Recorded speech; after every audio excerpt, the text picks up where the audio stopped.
Have you ever walked into someone else's home and felt it immediately? That deep, calming stillness in the air? The kind of peace that makes you want to take a deep breath and just be. Now let me ask you this. When was the last time you felt that way in your own home? If the answer is, I can't remember, you're not alone. Most of us live in homes that are technically fine, but something always feels just a little off, a little heavier, a little more cluttered. And no matter how much you clean, organize, rearrange, that weight doesn't really leave, does it? But what if I told you, it's not what you have in your home that's draining your energy, it's what you've chosen to keep. In today's video, we'll uncover 12 common objects quietly stealing your peace, and why the Japanese have long believed that removing them is the first step to transforming not just your home, but your mind, your mood, and even your future. And when we get to number 9, you may discover that one hidden box in the back of your drawer has been silently holding your sadness for years. This isn't about minimalism, it's about meaning. And by the end of this video, you'll see your home in a whole new light. One that feels lighter, freer, and finally, yours again. There's a quiet heaviness many of us carry, and we don't even realize it's there until we step into a space that doesn't have it. You know the feeling. You walk into a home and something just feels better. The air seems lighter, the silence more comforting, the energy calm. But when you return to your own space, it's as if the walls are closing in. Papers piled up, objects in every corner, memories scattered like landmines. We've been taught to value what we own, but no one really teaches us how to let go, how to edit our homes so they serve us, not stress us. The Japanese have a word for this kind of intentional living, danshari. It means to refuse, dispose, and separate.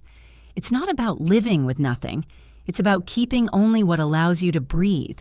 Imagine this. Every item in your house either adds energy or drains it. That stack of unread magazines, a drain.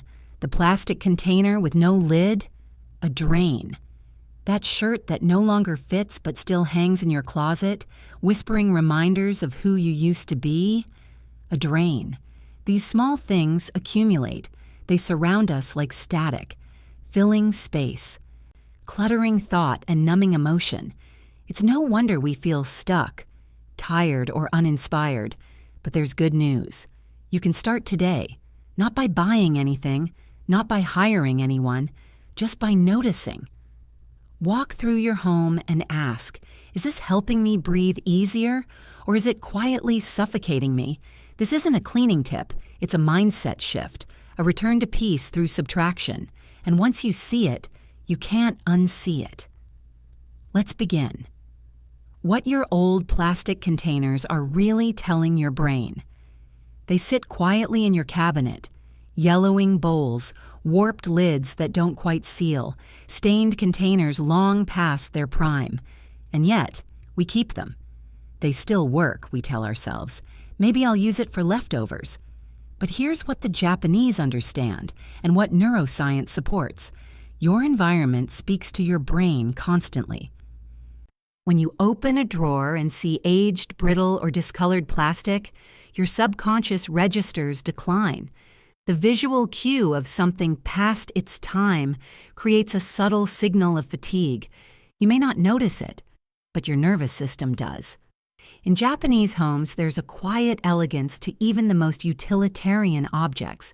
This isn't about perfection or luxury. It's about respect. If an item no longer holds its shape, color, or function, it has served its purpose. And in Japanese tradition, even the act of letting go is done with grace. Broken or outdated items are thanked. There's even a ritual called puo, offering gratitude before parting with an object. Imagine opening your kitchen cabinet and seeing only clean, functional, cared-for items. The difference isn't just visual, it's emotional, it's energetic. So how do you begin? Today, open just one drawer. Hold each plastic item in your hands. Ask, is this adding freshness to my life or reminding me of decay? You don't need to replace everything right away. Start with 1 or 2 items that visually bother you the most. Recycle or responsibly discard them. Then observe. See how even this small shift can make your kitchen feel newer, lighter, more alive. Because sometimes it's not about making your home look Japanese, it's about helping it feel like a sanctuary again. Your closet is a time capsule, and it's holding you hostage. You open the closet door, and it's packed. Shirts you haven't worn in years, jeans from another era, shoes that don't quite fit anymore. Still, you say to yourself, one day, maybe. But here's the truth. Your closet isn't just storing clothes. It's storing versions of you that no longer exist. In Japanese culture, there's a deep respect for the present self, not who you used to be, not who you hope to become, but who you are right now. And they believe your surroundings should reflect that. That dress you wore once to a party 10 years ago? It's not just taking up space, it's keeping you tethered to a moment that's long gone. That stack of someday outfits? They quietly whisper that you're not enough as you are. And the result? You start each day facing a battlefield of decisions, guilt, and comparison before you've even had your coffee. Now imagine opening your closet and seeing only clothes that fit, feel good, and reflect the person you are today. It's not about owning less. It's about removing the emotional static. The Japanese call this clarity of space seiri, sorting not just by utility, but by alignment with your life. Marie Kondo's famous question, does it spark joy, is just the beginning. So here's your invitation. Don't clean your closet. Witness it. Stand in front of it quietly and ask, who lives here? Is it the vibrant, wise version of you now, or a museum of what used to be? Start small. One shelf, one hanger, one memory at a time. Let go with gratitude and make space not just for new clothes, but for new possibilities. Because every outfit you keep should say, this is who I am becoming. Piles of paper, piles of past, why you can't think clearly. We all have it. The drawer, the shelf, the corner table stacked with old receipts, expired warranties, outdated bills, and notes we no longer understand. At first glance, they seem harmless. Paper is light after all, but in the Japanese philosophy of space, this kind of clutter holds the heaviest energy of all. Why? Because paper carries history. Each document is a decision made, a moment passed, a task unfinished, and when these fragments of the past pile up, they create a kind of mental fog, one that quietly disrupts clarity, focus, and emotional peace. In Japanese homes, this paper load is treated with seriousness. The idea is simple. If it's not serving the present, it's stealing from it. Think about this. How often have you postponed a project, ignored a financial checkup, or felt anxiety you couldn't name, only to realize you've been avoiding that one stack of papers? It's not just clutter, it's avoidance, it's weight. So here's your reset. Pick one pile, just one. Don't read everything, just sort. Keep what's essential. Tax documents, legal forms, current agreements. The rest, recycle. Shred, release. If something makes you pause, ask, will this help me in the next 3 months? If not, let it go. As you do this, notice your breath. Notice your shoulders. Notice the space in your chest. Because clearing paper isn't about tidying up. It's about reclaiming mental space, page by page. Almost fixed is still broken, and it's draining you. It's the drawer that doesn't close all the way, the lamp with the flickering bulb, the loose doorknob you've learned to jiggle just right. These little inconveniences seem harmless, but in reality, they're quietly shaping how you feel in your home and about your life. In Japanese philosophy, broken objects symbolize unfinished energy. They represent cycles that were never completed, problems that were never truly solved. And when we live among these almost fixed things, we absorb their message. that it's okay to settle, that incomplete is acceptable, that our surroundings, and by extension, our lives, don't deserve our full attention. But your home isn't a workshop, it's a sanctuary. When something breaks, the Japanese approach it one of two ways: repair it with care or release it with respect. What they don't do is tolerate it indefinitely. And there's beauty in that philosophy. Even in their art form, kintsugi, broken pottery is repaired with gold, highlighting the cracks instead of hiding them. Not to make it perfect, but to honor its journey. So here's your opportunity. Look around.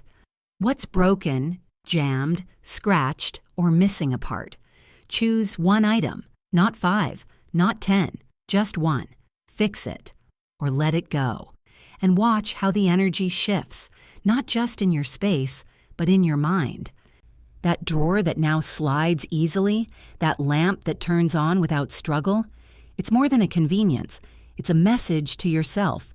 I deserve a life that works. The ghosts in your home. Painful objects and what they still whisper. Tucked away in boxes, bottom drawers, or old shoe boxes in the back of closets, these items rarely see the light of day. But they're still very much alive in your space.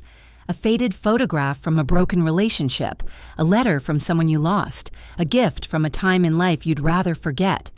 We keep them for many reasons: guilt, nostalgia, fear of forgetting. But each time you pass them, even unconsciously, they whisper, "You haven't healed yet." In Japanese culture, the home is sacred. It's where the spirit rests, where energy renews, and in a space meant for peace, there is no room for the slow ache of unresolved pain. This doesn't mean we erase our stories. On the contrary, it's about honoring them properly, not by hiding what hurts, but by deciding what deserves to stay.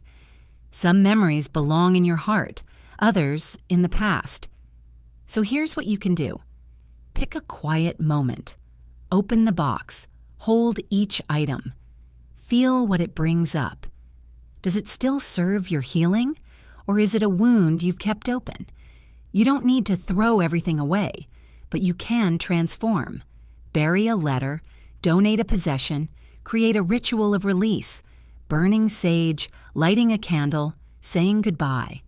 Whatever helps you let go with respect, because peace doesn't come from forgetting. It comes from choosing what moves forward with you and what doesn't. Light isn't just physical, it's mental clarity. Walk into a room with low light and heavy curtains, and your shoulders drop.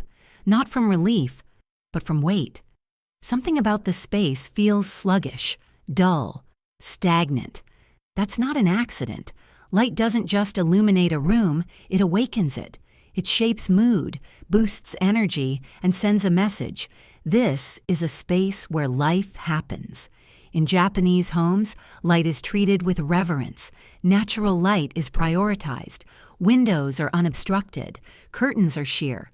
Even artificial lighting is chosen carefully, with soft tones that mimic the warmth of sunrise or the calm of sunset. This isn't about design, it's about intention. Because in Japanese culture, a dim room is more than just dark. It's considered blocked. Energy doesn't flow. Thoughts feel cloudy. The atmosphere turns inward, heavier, closed. So take a walk through your own home. Where is the light missing? Is there a burned-out bulb you've been meaning to replace? A corner that never quite feels inviting? A window that's always closed just because? Try this. Replace one bulb, swap a thick curtain for something lighter, rearrange a chair to face the sunlight, add a mirror to reflect brightness. Notice what happens, not just in the room, but in you. You might feel more awake, more hopeful, more open, because just as our homes reflect us, they also influence us. And sometimes all it takes to clear a mental fog is to let the light back in. The energy drain you sit on, why your furniture might be failing you. It's easy to overlook the sagging couch, the chair with wobbly legs, the coffee table with peeling corners. They've been with us for years. They've held memories, movie nights, conversations, But like people, furniture ages, and not always gracefully. In Japanese thinking, everything in the home carries energy. And when furniture becomes worn down, unstable, or unsightly, it silently affects your own stability. A sunken cushion doesn't just change posture, it lowers your presence. A creaky chair doesn't just make noise, it chips away at comfort. Over time, your home becomes a place that supports your past, but not your potential. The Japanese approach is clear. If it no longer serves with function and beauty, it's time to let go.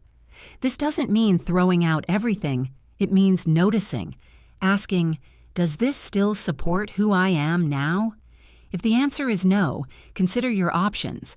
Can it be repaired, reupholstered, passed on, or replaced? Because you deserve to sit, rest, gather, and live in a space that lifts you, not reminds you of what's falling apart.